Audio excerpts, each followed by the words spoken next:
Vamos a hacer la lectura en Mateo capítulo 28, versículo 11 al 20. Y vamos a estacionarnos aquí con la ayuda del Señor.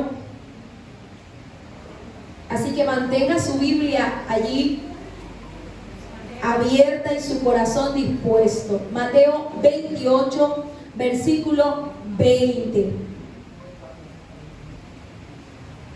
Y vamos a buscar desde este pasaje cómo vivir a la luz de que la cruz es un hecho histórico y que la tumba está vacía. Pero ¿cómo vivo conforme a esta verdad? Vamos a ver en este pasaje que hay dos formas de vivir esta luz, de esta verdad. Número uno, ahí está el pasaje, Mateo 28, 11 al 20. Viviendo a través de una falsa comisión o entendiendo la gran comisión. Del 11 al versículo 11, al versículo 15 vemos la falsa comisión. Del versículo 16 al versículo 20 vemos la gran comisión. Vamos a leer, amén, con la guía del Espíritu Santo del Señor. Mientras ellas iban, algunas de las guardias fueron a la ciudad e informaron a los principales sacerdotes todo lo que había sucedido. Después de reunirse con los ancianos y deliberar con ellos, dieron una gran cantidad de dinero a los soldados, diciendo: digan esto, sus discípulos vinieron y ¿qué? De noche y ¿qué? Y robaron el cuerpo mientras nosotros dormíamos. Y si esto llega a oídos del gobernador, nosotros lo convenceremos y les evitaremos dificultades. Ellos, ¿qué hicieron? Tomaron el dinero e hicieron como se les había instruido. Y este dicho se divulgó extensamente entre los judíos hasta hoy. Pero los 11 discípulos se fueron a Galilea, al monte que Jesús les había señalado. Cuando lo vieron, lo adoraron, pero algunos dudaron. Acercándose Jesús, les dijo: toda autoridad me ha sido dada en el cielo y en la tierra. Vayan pues y hagan discípulos de todas las naciones, bautizándolos en el nombre del Padre y del Hijo y del Espíritu Santo, enseñándoles a guardar todo lo que les he mandado. Y recuerden, yo estoy con ustedes todos los días hasta el fin del mundo. Amén. Que el Espíritu Santo de Dios nos ayude a vivir a la luz de la cruz y la tumba vacía. Amén. Hermanos, no es solamente una vez al año que debemos recordar lo que Cristo hizo. Es todos los días de nuestra vida. Cada día de nuestra vida. ¿Cuántos están aquí? Amén. Todo lo que somos, hacemos, pensamos, respondemos, todo deberíamos hacerlo, decirlo, hablarlo, filtrarlo por la verdad de que nuestro Señor y Salvador fue a la cruz en lugar nuestro para perdón de pecados, pero que resucitó al tercer día y la tumba está vacía. ¿Cuántos están aquí? Amén. Hermanos, hay una frase muy común que me gustaría mencionárselas. Dice que la tumba, ¿verdad?, la piedra, no fue movida para que Jesús saliera, sino para que el mundo entrara. Y a través de entrar y mirar y testificar de que Cristo ha muerto y ha resucitado, pueda recibir salvación. ¿Cuántos alaban al Señor? El Señor no necesitaba que le abriera la puerta, que era una gran piedra de aquella tumba, porque Él podía traspasar las paredes. Pero el mundo sí necesitaba entrar y testificar: la tumba está vacía, Cristo ha resucitado, Él vive. Aleluya. ¿Cuántos alaban al Señor? Él resucitó. A su nombre. Hermanos, lo primero que vemos aquí anteriormente, ¿verdad? Mateo 28, 11 al 20, es lo que prosigue después de la resurrección de Cristo. El Señor, ¿verdad?, se ha levantado de la tumba, dice la palabra, que un ángel ha venido a mover la piedra, se ha encontrado con las mujeres y le ha dicho: vengan y vean, ustedes mismas testifiquen. Esto es como la primicia que Dios le da a aquellas mujeres. ¿Por qué? Porque las mujeres, ¿verdad?, fueron personas que estuvieron allí cercanas al ministerio de Jesús, y muestra cómo el Señor ha abierto la salvación a hombres y mujeres. Muestra cómo Dios ha abierto la salvación a niños y grandes. Amén. A judíos y a gentiles, como dice la palabra. Ya no hay esclavos ni libres. Todos somos uno por medio de esa cruz, por medio de esa sangre y de esa tumba vacía. Amén. Así que el Señor reconoce y ayuda a levantar a la mujer y a todo ser humano que se acerque a la cruz y a la tumba vacía. Vengan y vean, vengan y testifiquen ustedes mismos y acérquense al resucitado, ¿verdad? El ángel le dice: no temas. A ella le dice: no temas. Los soldados estaban temblando, dice Mateo, estaban asustados. A ellos no les dice: no teman, y ya vamos a ver por qué, ¿verdad? Pero a las mujeres sí, porque ellas sí habían ido a buscar al resucitado. Ellas sí habían ido a buscar al que había muerto. Habían ido a servirle con sus especias. Habían ido a adorar. ¿Cuántos están aquí? Entonces a ellas se les dice: no teman. Pero luego, ¿verdad?, también se les aparece el Señor. El Señor les dice que vayan y hagan una primicia de la gran comisión. Vayan y díganle a mis hermanos lo que el Señor siempre quiso, que nosotros fuéramos sus hermanos, o que en este caso específicamente los discípulos serían sus hermanos por medio de su sangre, amén, y de su tumba vacía. Hermanos, y estas mujeres le adoraron, se postraron, le tocaron sus pies, sí, porque no era una visión, no era un espíritu, no era un fantasma, era físicamente que Jesús había resucitado. Así que ellas fueron corriendo con gozo, pero también con temor. Hay esa mezcla, ¿verdad?, entre temor reverente, entre asombro, pero alegría. Y me gusta mucho esto porque yo creo que describe muy bien cómo deberíamos vivir a la luz de esta verdad. Con ese gozo de saber que Él ha vencido, pero al mismo tiempo con mucho temor y reverencia, porque esto es serio. ¿Cuántos alaban al Señor? Con un temor reverente al resucitado, al Dios encarnado que ha muerto y ha resucitado. Y entonces, pero también con un gozo y una alegría. A veces somos de los que vivimos tan gozosos que Dios me ama tanto, Dios está tan entregado, entregó su vida por mí. Yo puedo hacer lo que yo quiera con mi vida, porque vivo como una alegre y la vida hay que gozarla y la vida es un carnaval y hay que vivirla. Ok, espérate, pero ojo, que el mismo que entregó su vida por amor, la razón por la que decimos que es amor es porque el pecado es serio. ¿Cuántos están aquí?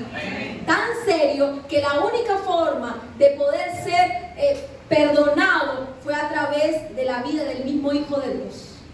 Así que hay que vivir con reverencia, con temor, pero también con el gozo de la victoria. Amén o no amén. Y estas mujeres experimentaron esto, esa adoración, ese temor, pero al mismo tiempo esa alegría, y fueron a hacer la primicia de la gran comisión, a buscar a los discípulos. Sin embargo, mientras esto se estaba dando, hay una falsa comisión. ¿Cuántos están aquí?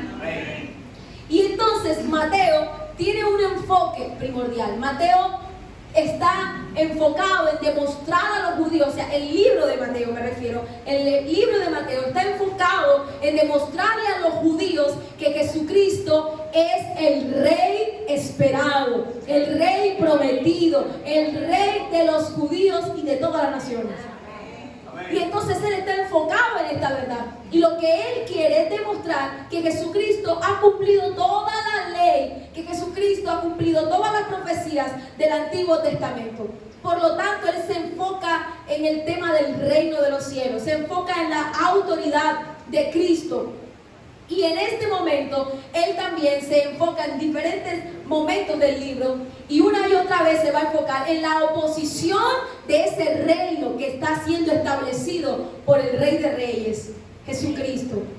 Y esa oposición está liderada y termina, de hecho, el libro de Mateo con esta oposición, con una muestra de esta oposición, que está liderada por los sacerdotes y por los ancianos, ¿sí? Ellos están allí detrás, liderando esta oposición. Luego le siguen los fariseos, los seduceos, los maestros, los intérpretes de la ley. Pero claro, quienes más tienen, ellos son sectas o grupos de religiosos que están judíos, que están en Jerusalén, que están en todo Israel, pero no tienen tanta influencia como los sacerdotes y como los ancianos.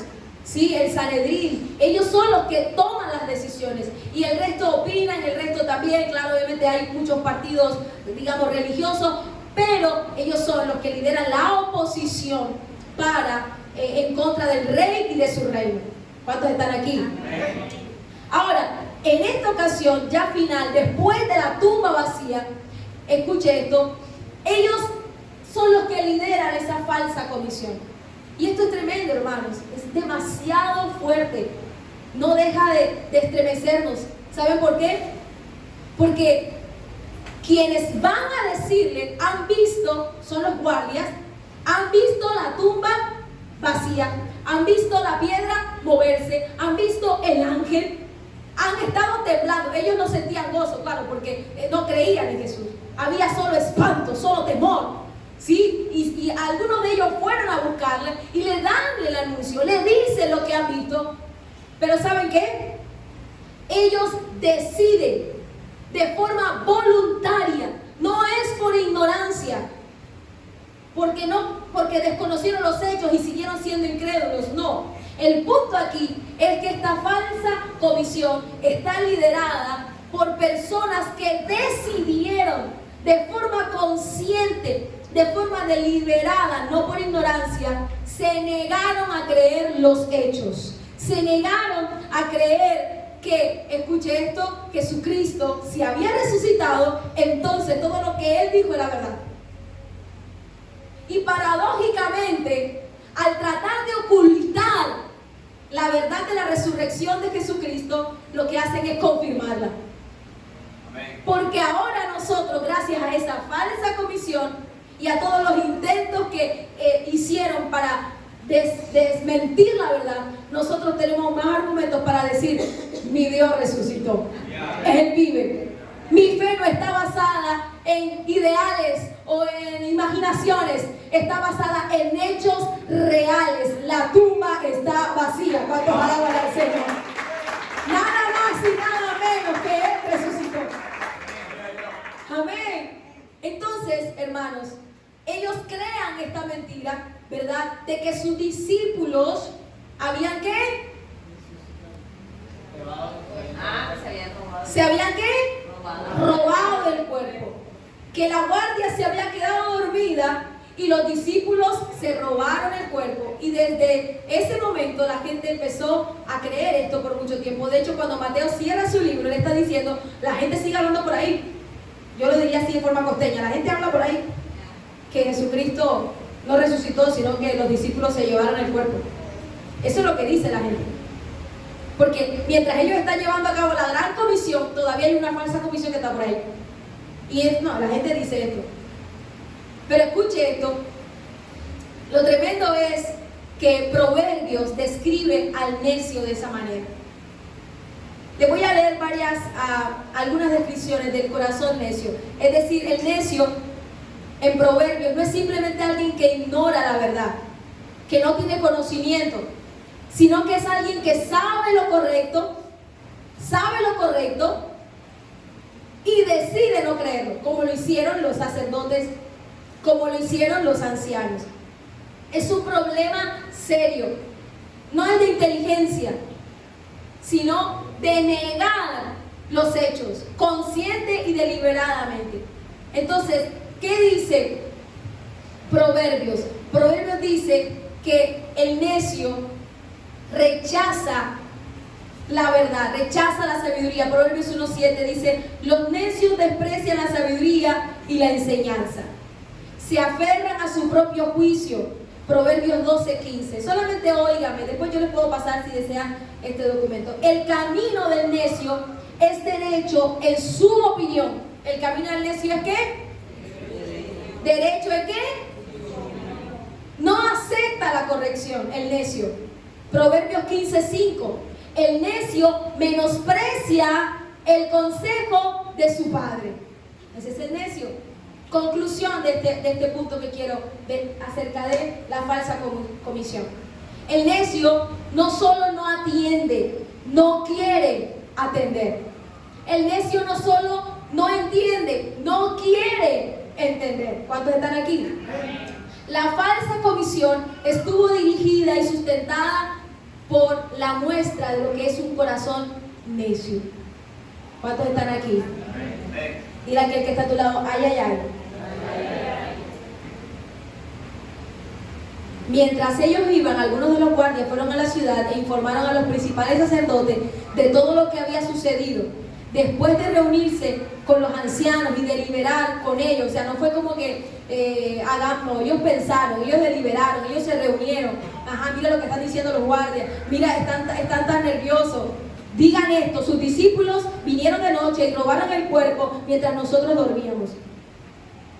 Y si esto llega a oídos del gobernador, nosotros lo convenceremos y les evitaremos dificultades. Ellos tomaron el dinero e hicieron como les habían instruido, y este dicho se divulgó extensamente entre los judíos hasta hoy. Eso es lo que dice Mateo. Ahora, ¿qué argumentos hay en esta falsa comisión? Número 1, la tumba tenía una sola puerta. ¿Tenía una qué? Una sola puerta. Pero la puerta no era cualquier puertecita. ¿Era qué? Dios mío. Era un peñón, dice. Solo para entrar y salir era una cueva que tenía un peñón, dice por acá, que tenía una roca grandísima. Para moverla se necesitaban varios hombres. Dios santo. Además tenía un sello, el sello real, que era imposible que no se dieran cuenta los soldados si estaban ahí. Que entre otras cosas no eran cualquier soldaditos, eran máquinas de guerra, eran hombres preparados para matar con la mano y estaban bien armados. Normalmente una guardia para los romanos en esa época estaba comprendida por 16 hombres. ¿Cuántos hombres? 16. Y se dividían en grupos de 4, ¿verdad? Por 4, 16. Es decir, 4 hombres cada 3 horas. Esos hombres no se iban a dormir, porque yo estaba relajito. Tú 3 horas puedes estar firme, ¿no? Porque estás despierto. Luego descansaba ese grupo, venía el grupo siguiente. ¿Sí me va a entender? Eran 16 hombres que se dividían en 4 grupos. ¿Así es la cosa? Ah, bueno. Entonces, de 6 a 9 estaba un grupo. De 9 a 12, de 12 a 3 y de 3 a 6. En las vigilias, como dividían las vigilias en ese tiempo, 4 vigilias. Es decir, que a la hora que Jesucristo, y los otros que estaban, no se iban lejos, se iban cerca, buscaban allí como unas carpitas, una cosa, algo así puede uno imaginarse, de acuerdo a lo que se han hecho los estudios, ¿verdad? Como ellos andaban, que cargaban, cuando iban a hacer ese tipo de custodiar, de guardar. Ellos estaban listos para la guerra. El resto lo que hacía era estar cerca, y apenas este llamara, el resto venía. Es decir, que ellos estaban bien preparados por si venían. De hecho, por eso los colocaron ahí, porque el temor de estos hombres necios era que los discípulos podían venir, sacar el cuerpo y decir que Jesús resucitó, cuando eso no era verdad. Así que lo que hicieron fue reafirmar que la tumba estaba así, que Jesús resucitó. Todo le salió al revés. Así se mueve el mundo de las tinieblas y la necedad. ¿Cuántos están aquí? Entonces, hermanos, ¿qué sucedió? Que si ellos se quedaron dormidos, los otros debieron haber sentido. Y es muy difícil que un soldado romano se quede dormido sabiendo que eso le puede costar la vida. ¿Alguien está aquí? Porque eso era muy serio. Le podía costar la vida a él y al resto de los guardias que estaban ahí. Así que ese argumento, nada que ver. El otro argumento es, pensemos en los soldados, en los que ellos dijeron que fueron a buscar a Jesús y su cuerpo. ¿Quiénes eran? ¿Qué dijeron ellos? ¿Que habían sido quiénes? Los discípulos. ¿Cuáles discípulos? Aquellos que huyeron despavoridos cuando vieron las armas y a los soldados. Esos discípulos, los que tuvieron tanto miedo que huyeron. ¿Cuántos están aquí? Los que estaban escondidos, sin armas, sin preparación de guerra, sin un ejército para enfrentar a ese escuadrón romano. Esos ya estaban huyendo, estaban metidos debajo de las piedras, acobardados, miedosos. El más atrevido era Pedro. ¿Y qué hizo Pedro? Ese era el más atrevido, el más valiente de ellos, Pedro. Pero Pedro fue el primero que lo negó. Así que, si hubieran sido los discípulos los que iban a la esperanza de resurrección, nada, hermano. Diga a alguien, menos mal esto no depende de ti ni de mí. Dile a alguien, sacúdelo y dile, menos mal, la obra de Dios, el plan de Dios, el propósito de Dios, no depende de ti ni de mí, sino solamente de Dios. Aleluya. ¡A su nombre! Amén. Gloria a Dios por Jesucristo. Porque esto depende de su obra perfecta. Él no esperó, él ni me esperara ahí, hermano, se hubiera quedado. Si los discípulos hubieran sacado, ahí se hubiera quedado. Amén. Dile a alguien nuevamente, esto no depende de ti, ni de tus capacidades, ni de tu valentía, ni de tus fuerzas humanas. Depende del que murió en esa preciosa cruz, en esa preciosa sangre, del que se levantó de los muertos al tercer día. ¡Aleluya! Y que ahora habita en ti y habita en mí por medio del poder del Espíritu Santo.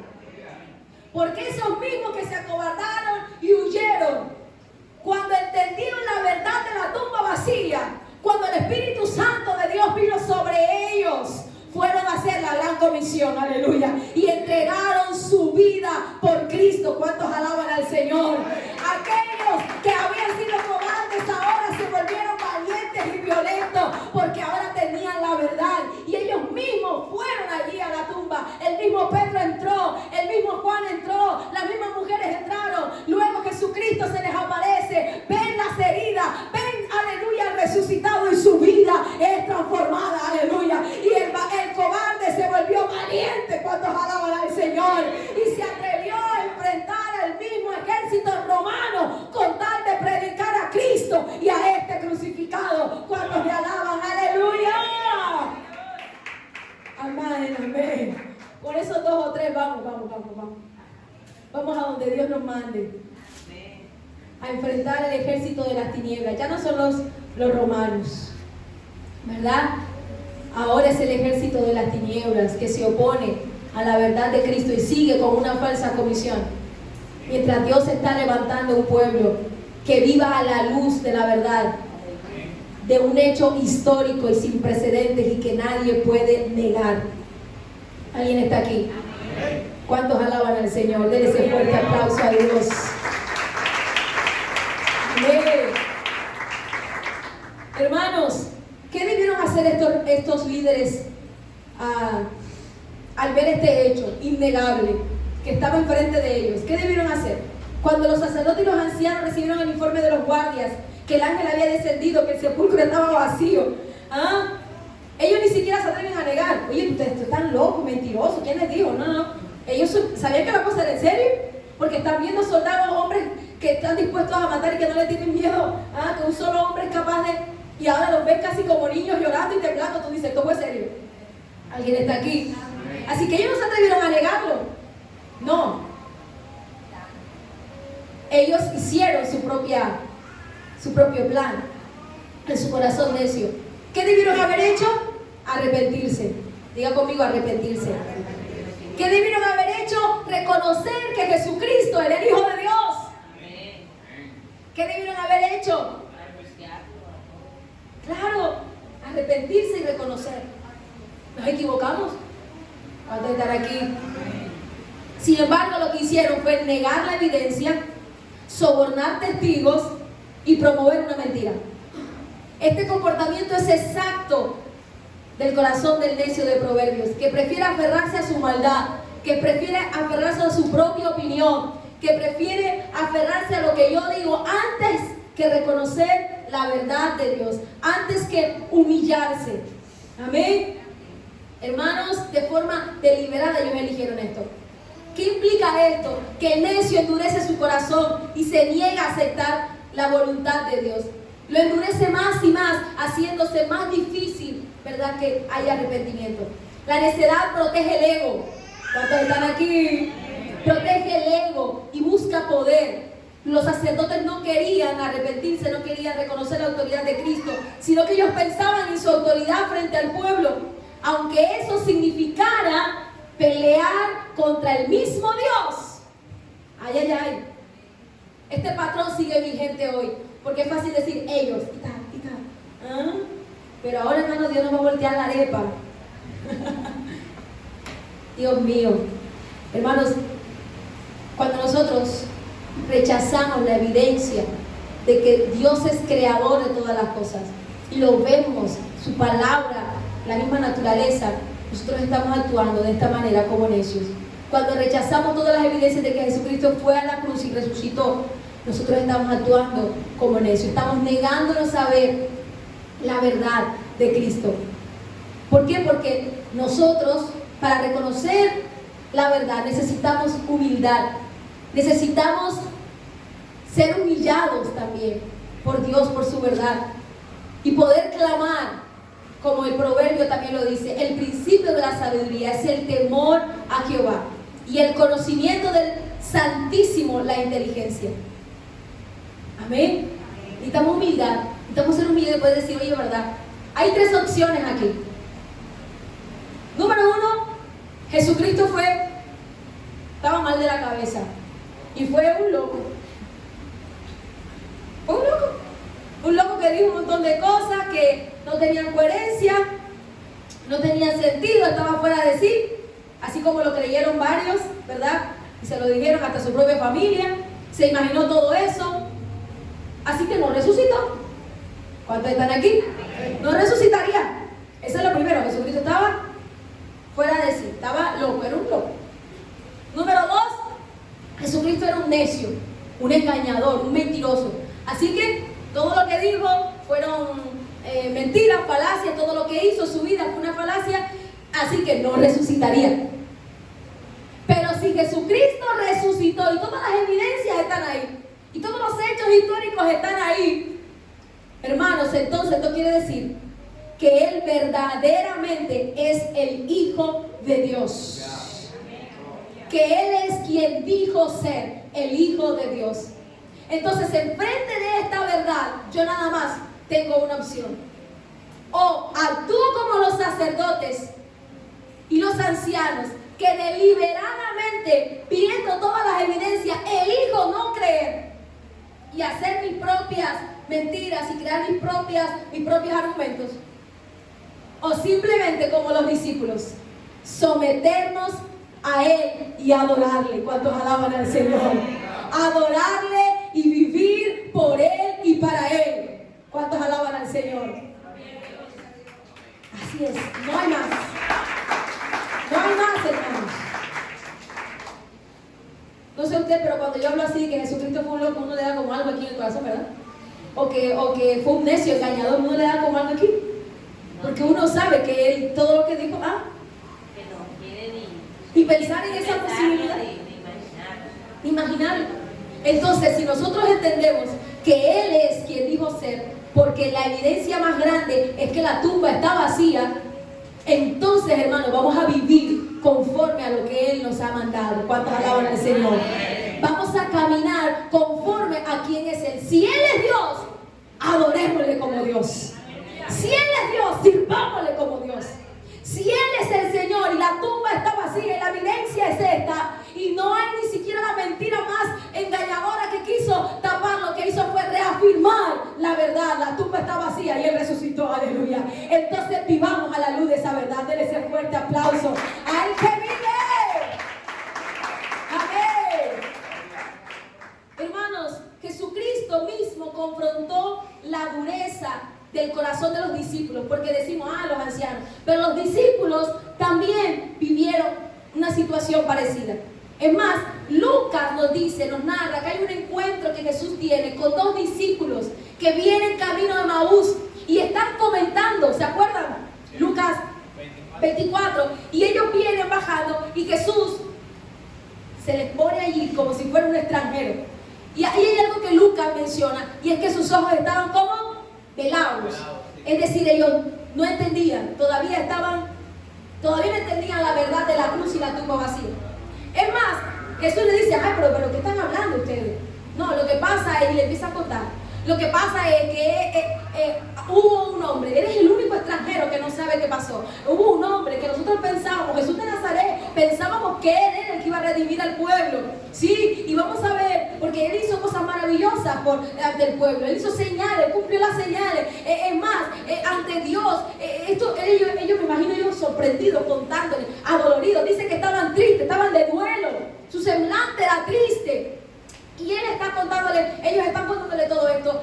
Y Jesús les dice, oh insensatos, duros de corazón. Ay Dios, está diciendo necios. Hay una traducción que dice tontos. Uy, a su nombre. Y dice la palabra que Jesucristo empezó a hablarles como los profetas, como los salmos testificaban que era necesario que Jesucristo muriera, padeciera y resucitara al tercer día. Ellos después le dicen a los discípulos, cuando finalmente entienden que era Jesús, con razón ardía mi corazón cuando Él nos hablaba y nos abría la Escritura. Era el Señor y no lo veían. Es más, lo más tremendo es que ellos ya habían escuchado que las mujeres le habían dicho, Él resucitó, Él está vivo, fuimos a la tumba, no lo encontramos. ¿Alguien está aquí?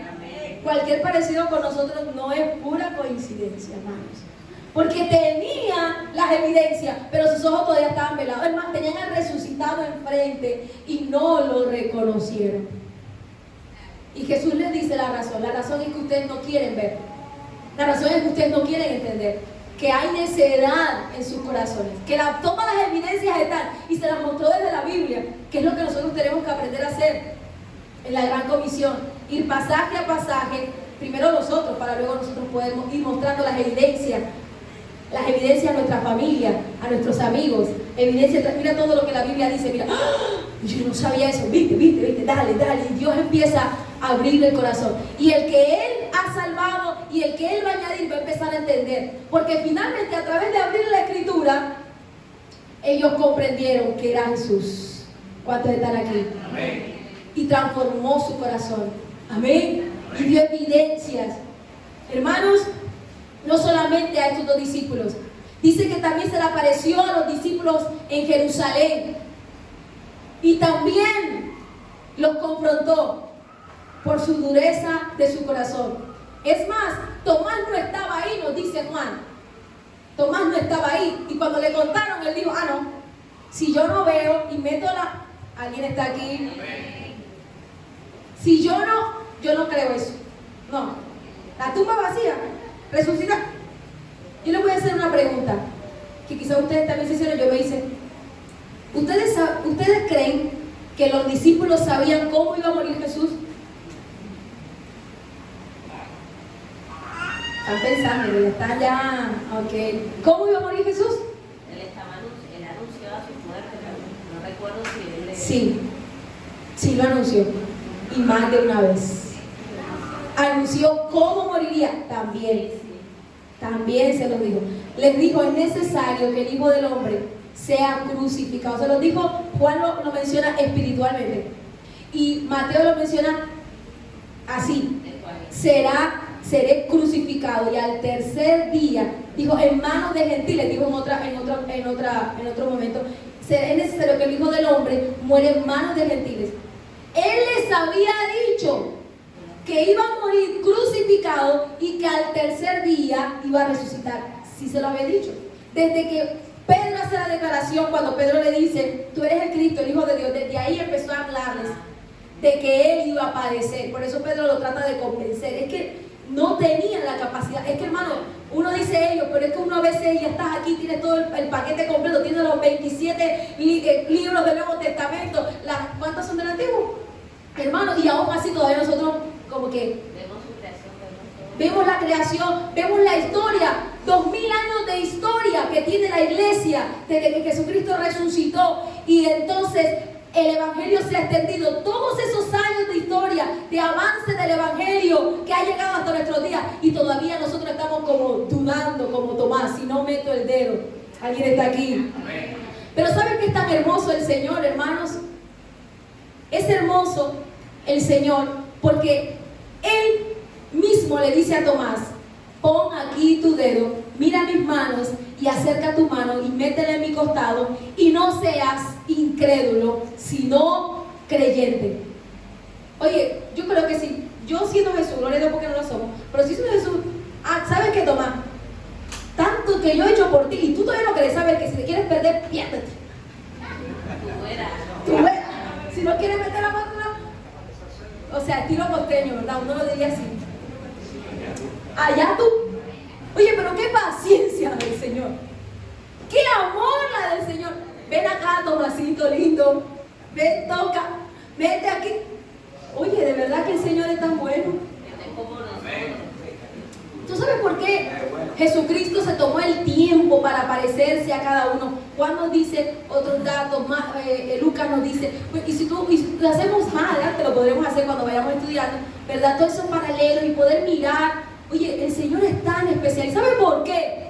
Porque ellos serían los que llevarían la gran comisión. No podían dudar. Tenía que estar esa confianza absoluta de que la tumba había quedado vacía, que Él había resucitado. Así que Él se tomó el tiempo, la dedicación, la paciencia, hasta que no quedara duda que Él es el único Rey de reyes y Señor de señores, que ha vencido el pecado y la muerte. Amén. Hermanos, llegó el tiempo en el que cada uno de nosotros nos acerquemos de verdad a esa cruz, a través de su palabra, y lo reflexionemos, lo hagamos en oración. Que no sea una historia más, y que nosotros de verdad nos acerquemos a Cristo para conocerlo, para amarlo. Amén. Llega el tiempo, hermanos, en lo que, mire, ¿por qué? Porque esa duda de ir y venir, soy cristiano, no soy cristiano, sigo a Cristo, no sigo a Cristo, hermano, eso nos cuesta. Y no solamente a nosotros, el necio no solamente lleva del bulto él, lo que le rodean también. Nuestra duda nos perjudica a nosotros y también a los nuestros, y también a nuestra familia. Pero ¿sabe qué pasó cuando metió los dedos? Porque el Señor tuvo la paciencia. Dile a alguien, yo sé que Dios ha tenido mucha paciencia contigo. Y dile, conmigo también. Ay, hermano. Dios ha tenido mucha paciencia con nosotros. Porque ese Dios, dile a aquel que está a tu lado, dile, el Señor ha tenido paciencia para resolver tus dudas, tus inquietudes, tus preguntas, tus cuestionamientos. Porque Él le dice, cree y ya no seas incrédulo. Ya no seas incrédulo. Te estoy mostrando las evidencias. No seas necio, ¿verdad? Fuerte esto. Pero finalmente la respuesta a la luz de la cruz y la tumba vacía, Él la da. Cuando Él ve las manos, cuando Él ve el costado, cuando Él ve ese, ¿qué dice el versículo 28? No lo busque, solamente escúcheme. Dice, Señor mío y Dios mío. ¿Qué dijo? Señor mío, Dios mío. Señor mío. ¿Sabe qué quiere decir esto? La respuesta que debe dar un discípulo verdadero. Es la única respuesta aceptable para Dios. No hay menos ahí. Señor mío y Dios mío. Es decir, wow, tú eres mi rey. Tú eres mi Señor. Tú eres mi Salvador. Es la única respuesta aceptable y debemos vivir así a la luz de la cruz y la tumba vacía. Él es mi Dios, Él es mi Rey, Él me gobierna, Él es todo para mí. ¿Cuántos alaban a Dios? Aleluya. Él es mi Rey, Él es mi Dios. Esa es la única respuesta que se permite aquí. Más o menos, yo estoy viendo para ver. Bueno, vamos a ir a la Biblia, evidencia tras evidencia, evidencia tras evidencia. No lo podemos obligar, no, vamos a la Biblia. Vamos a orar, que el Señor abra tu corazón cuando están aquí. Amén. Hermanos, pero cierro con esto. Dice el mismo Señor, porque me has visto, Tomás, creíste. Bienaventurados los que no vieron y creyeron. Esos somos nosotros cuando alaban al Señor. Bienaventurados los que no vieron y creyeron. Aleluya. Porque me han visto, creíste, Tomás. Pero bienaventurados los que vienen, que no están aquí, pero que creerán por la palabra de la gran comisión. Cuando alaban al Señor. Dale fuerte ese aplauso a Él que vive. Miren, y el propósito, 2 versículos después es aclarador. Hizo además Jesús muchas otras señales en presencia de sus discípulos. Este es el propósito del libro de Juan y que condensa no solamente el evangelio de Juan, sino el evangelio. La razón por la que ellos siguieron testificando. Mire, la razón fue esta. Muchas cosas hizo Jesús. Es decir, la idea no es que se sepan todos los detalles y cada cosa que hizo Jesús, sino más bien, escuche esto, estas cosas fueron escritas. ¿Para qué? Para que creáis que Jesús es el Cristo, el Hijo de Dios, y para que creyendo tengáis vida en su nombre. Aleluya. Hermanos, ¿saben por qué es tan importante que tú y yo tengamos clara la cruz y la tumba vacía? Porque es la evidencia de que Cristo es el Hijo de Dios. Y no es suficiente con que la evidencia, esa evidencia está ahí. Ahora yo tengo que creer, lo cual es un don del Espíritu Santo que Dios da cuando se proclama esta verdad y se deposita en nuestros corazones. ¿Para qué? Para que creyendo seamos salvos. Amén. Para que creyendo tengamos vida en su nombre. No me va a alcanzar el tiempo para la gran comisión. Solo quiero cerrar aquí diciendo que la gran comisión que Jesús le da a los discípulos luego que soluciona todos estos problemas, luego que aclara todo esto, que está claro que Él ha resucitado, que ellos lo están viendo y que hay evidencia y ya no hay duda. Sin embargo, ¿verdad? Él les entrega la gran comisión. El versículo 18, el versículo 16 dice que Jesús finalmente se encuentra con ellos en la gran comisión, para darle la gran comisión, en el monte, en Galilea. Y cuando varios lo vieron, ¿qué pasó? Unos le adoraron y otros dudaron. Mírenlo ahí, versículo 17. Unos le adoraron y otros dudaron. Juan sí hace énfasis en esa duda de Tomás, los demás hacen énfasis, Lucas hace énfasis de la duda de los... Pero Mateo no se queda mucho ahí. Mateo solo dice, unos y otros. Esa frasecita dudaron condensa todo lo que vimos anteriormente en cuanto a la necedad de los apóstoles, que también el Señor necesitó confrontar. Hubo duda, sin embargo, hubo otros que le adoraron. ¿Por qué? Porque la adoración lo resumió Tomás. Señor mío y Dios mío. Es el reconocimiento, no se espera menos vivir a la luz de la cruz y la tumba vacía no se espera menos que vivir en adoración, reconociendo que Él es Dios y que Él es Señor mío. Amén. Porque Él es Señor y Él es Dios. Pero el mío, ahí donde está el tema. Él es Señor y Él es Dios, que murió y resucitó. Pero es mi Señor, es mi Dios. Porque a esos fue lo que Jesús entonces le dio la gran comisión. A los que están seguros que Jesús es el Rey y que Jesucristo es el Señor de sus vidas. A eso les hizo un llamado. ¿Un llamado a qué? A ser colaboradores con Él. Con el plan de salvación para rescatar a su pueblo en medio de este mundo caído y de tinieblas, donde hay falsas comisiones. Ahora Él ha escogido a los que creen en Jesucristo como Señor y Rey, a los que son discípulos, a los que son hijos de Dios, a los que han escuchado el llamado. Él los ha escogido para por medio de ellos salvar y rescatar. Alguien está aquí a lo que se había perdido. A través del anuncio de la muerte y resurrección de Cristo. ¿Cuántos dicen M aquí?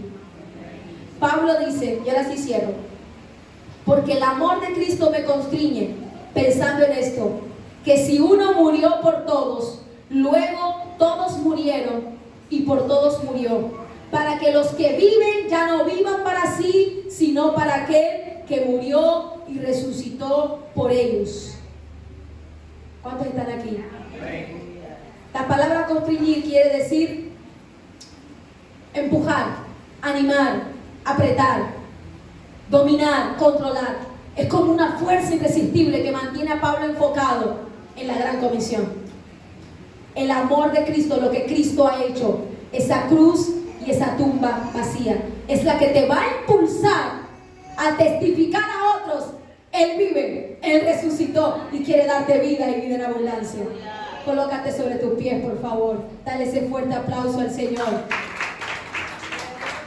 Levanta tus manos allí.